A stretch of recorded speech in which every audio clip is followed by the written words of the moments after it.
Welcome to part 9 of this Sylenth Masterclass video tutorial.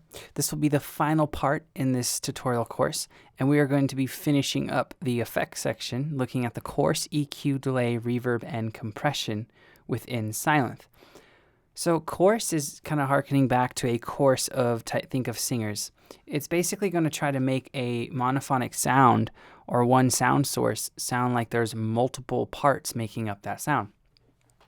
And that is what Sylenth's course tries to do. So if I turn it on and play this progression that we've been looking at,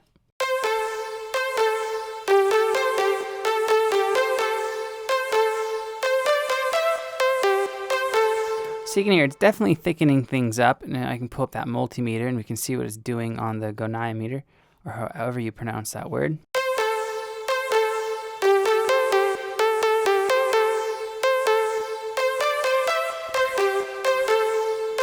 It's making it a little bit thicker in the stereo field. So the output of Sylenth's course is basically, it's a mix between the input signal and a delayed copy of it. And the delay time can be modulated by this LFO rate that you see right here. So the delay is in milliseconds. So the first knob that you get is that delay, and that's going to determine how much of a delay between the dry signal and wet signal you hear. At very high times of 40 milliseconds, it's essentially just a slapback delay. You know, like that kind of delay they'll put on country guitars, and it kind of has that like slap feel where it's very, very quick. So that is kind of how you can control if you just want to kind of thicken things up a little. You're not going to boost the delay too much, because too much of a delay signal is going to kill the attack of your sound as well.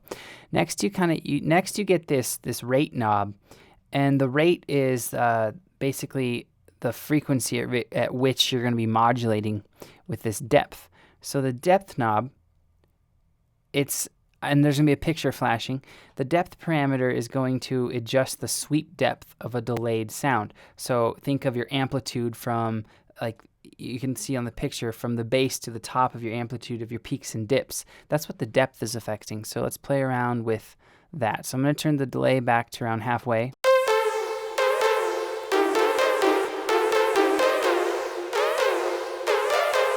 So you can hear that the depth, it's almost like kind of like a crazy type of pitch bend going on.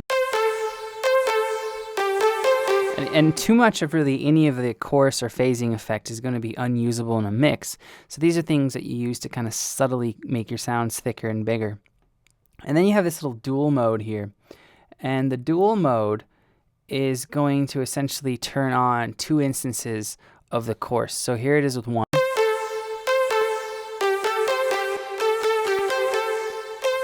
So it's kind of running through its staging processes 2 times as opposed to just once. And then going down, you get this feedback knob. And the feedback knob sets the amount of feedback that you're going to hear of the delayed wet signal. So if I turn this up to 100%,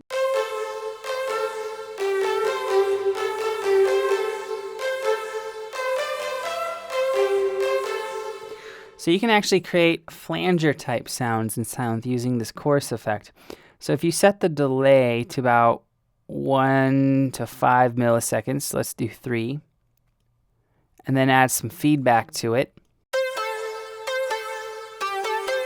you now kind of get that classic flanger effect. So it's a very capable coursing module for a synthesizer. And let's go to this width knob real quick. And the width knob in all of the effects that have them are going to be doing a similar thing. The width knob is going to affect the stereo width of the coursing effect. And you can set it from 0 to 100. So 0 is going to be more of a monophonic width.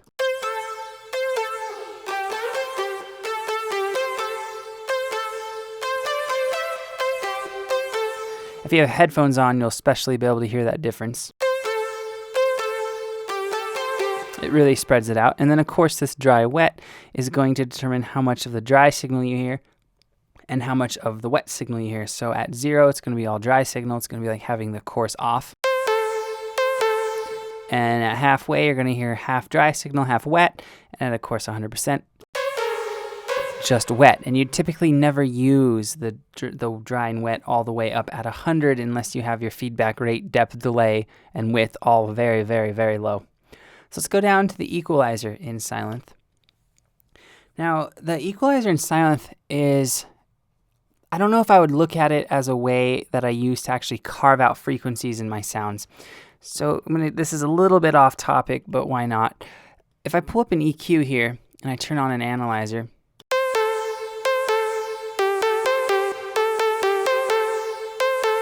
there's not a lot of bass in this sound, but there's a little content going there. And I don't want any of that, right? So I'm going to turn on and cut all that out. And I don't want any of that because this is a lead, and if I had a bass playing and a kick, that's going to be occupying those frequencies. So I just want to cut out all those frequencies. It's kind of like painting and blending different colors. So that being said, the EQ in Sylenth I typically never use to cut frequencies. I'll do the outside of Sylenth. I typically use it to actually change the sound and make the sound how it needs to sound. Because the equalizer has subtle effects to begin with, and it's only gonna ever make some really simple adjustments to the sound, and it's only going to affect, you only have the option of bass basically and treble. So let's look at some of these knobs and some of the options you got. This bass knob is in a dB, a decibel function, and the bass and treble knob are both set to, if they're both set to 0, the sound's not gonna have any difference. So if you boost this up to dB, it's going to be telling Sylenth to boost this bass frequency that you set by that dB level. So we can hear that.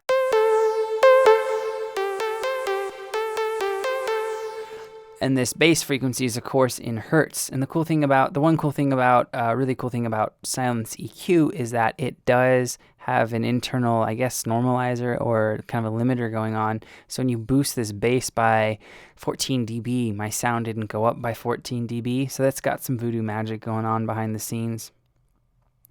And then you have the frequency knob for both the treble and bass, which is going to determine the frequency that's being changed for the treble and the bass. And then you have the same set of knobs for the treble. And let's boost some of those. So I'm going to boost it by 15 dB, play the sound.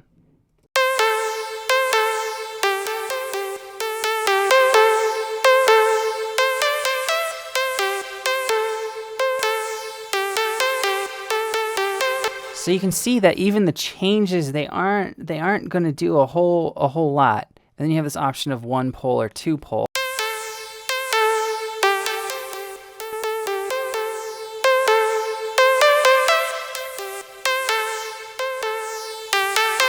And so that is essentially all you get in the EQ. It's something that you can definitely use to shape some sounds, but it's not something that I use to really warm up anything or to even cut frequencies. So now let's look at this delay module inside of Sylenth, which is another really deep effect, and it has some really cool features to it. If I pull up the delay that's set in Logic, like the stock delay, stereo delay in Logic, you'll see some similarities. You have delay left, delay right, left, right, low cut, high cut, low cut, high cut. You get basically feedback right here and here, and then you get, of course, dry and wet. So there's some things, though, in Sylenth's delay that you don't have in many other delays, which make it a very useful effect. And I've had this on the whole time you've been listening to the sound.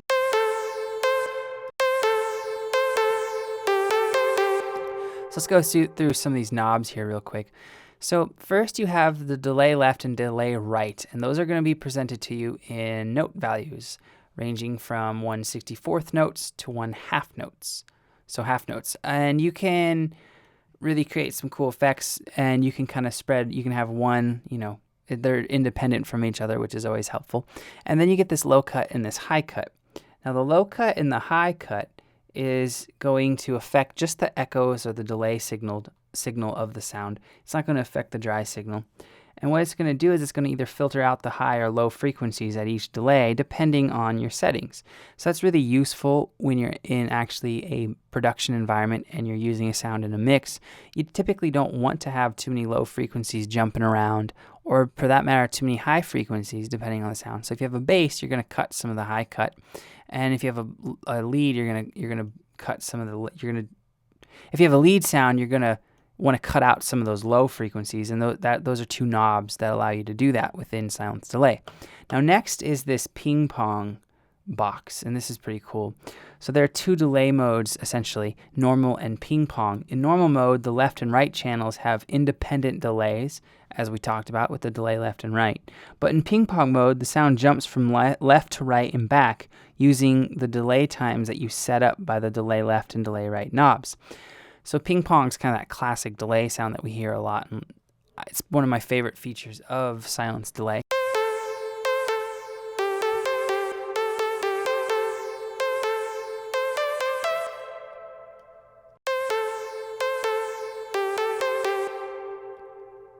So I'm gonna make these quarter notes so we can kind of hear this panning out a little bit.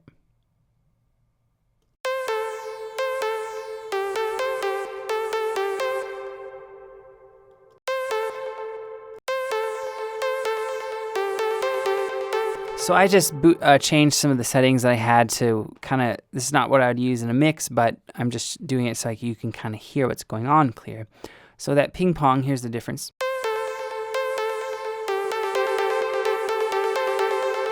So you can hear that it'd be way too much without the ping pong on. So let's keep going with the ping pong on because we're going to talk about these next two knobs here. Next you're going to see is this smear knob, and this is really cool. So I guess the best way to explain this would be if you went to a really big room or a warehouse and you clapped or you said like, hey, hey, hey, and it had those reverb, kind of echoes, the reverb and the echoes playing out. Or even when like cartoons or something make fun of that and you hear like, hey, hey, hey, hey. You can see how the reason why they'll make the first hey louder and the next hey is quieter is because the energy of the sound waves start to lose their energy as they spread out over time. So digital reverbs and delays don't usually accommodate for that unless it's convolution reverb. Basically, the smear knob is trying to act as like a convolution control, whereas if you boost this knob, the energy in the delay left and delay right, whether it's ping-ponged or not, is going to lose energy and get quieter as the feedback progresses. So if I turn up the feedback here, so see how it's kind of muddy now? Boost the smear. It's not as muddy. And that's because behind the scenes in Sylenth, it's kind of trying to simulate the effect of real sounding echoes in a real world space. So that's really cool because not all delay modules have that. Then next you have this spread knob, and the spread knob won't do anything unless you're in the ping pong mode. So what it's doing is it's spreading out the width, the stereo field of just the ping pong delays. So down at 0, it's kind of, it's not mono, but it's not as far out in the stereo field. And then you have this feedback, which is going to, most delays will have this feedback knob, and the feedback knob will control the speed with which the delays will fade away technically. So if you have more feedback, there's going to be more of a pronounced effect.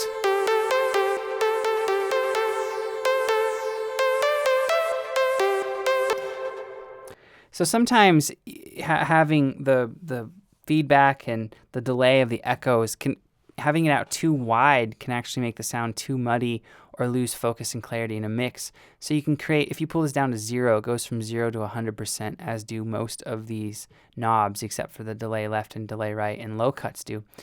You can kind of have it more in a mono setting, so you can kind of make it more of a focus point of the sound.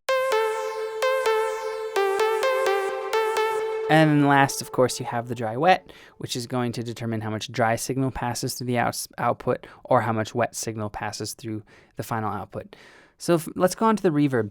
The reverb in Sylenth is pretty good. It's kind of digital sounding, but it has some general controls that you've probably all seen in most DAWs or most reverbs. You have size, pre-delay, width, damp, dry, and wet. The size is going to go from 0 to 10. The pre-delay is in milliseconds. So the size is going to tell Sylenth and the algorithm behind the reverb how big of room or space to model this reverb off of. And the pre-delay is going to tell Sylenth, in milliseconds, how many milliseconds must pass before you hear the reverb signal. So that's really useful. There's actually a site called Music Calculator. Check it out if you don't know what it is. You can actually create, like, at 128 BPM, like a standard EDM tempo. I think it's around 117 milliseconds is actually like a note value. Don't quote me on this, but I think it's maybe an eighth note. Anyway, I use that all the time. I haven't committed them to memory because I just cheat and use the tool. But you can actually find out in milliseconds what correlates to your tempo. So your pre-delays are actually rhythmic. So it really can help tighten up a mix. Then next you have this width knob. And the width knob sets the stereo width of the reverb effect. Setting it to 0 kind of makes it sound more mono, while setting it up all the way to 10 really spreads out the reverb.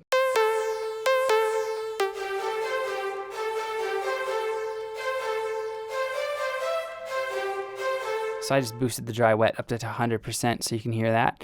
And then you have the damp, and the damp's kind of cool because I don't know why reverb plugins took on this damp, but basically damp in most reverb plugins stands for the brightness or darkness of the reverbed signal. I don't know why it wasn't called something like EQ or bright or dark, but that's neither here nor there. So the damp, if you have the damp all the way down, your reverb is going to sound darker.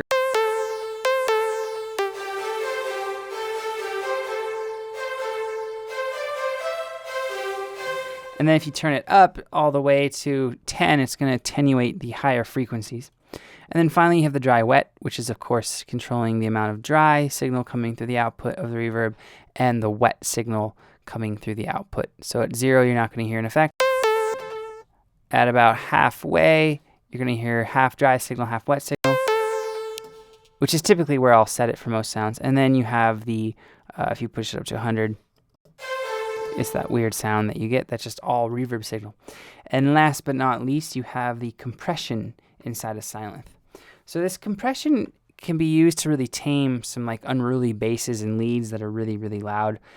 It can also kind of accentuate those softer sounds just by controlling and kind of keeping the volume all consistent for like pads and atmospheres and things like that. So the first thing you'll see is this ratio knob, which is consistent to all compressors. And I'm not going to go through that because that would be a whole tutorial on its own. But you get pretty normal ratios from 1 to 1 to 100 to 1, which is going to be more in that limiter range. And that's going to be really, really squashing it.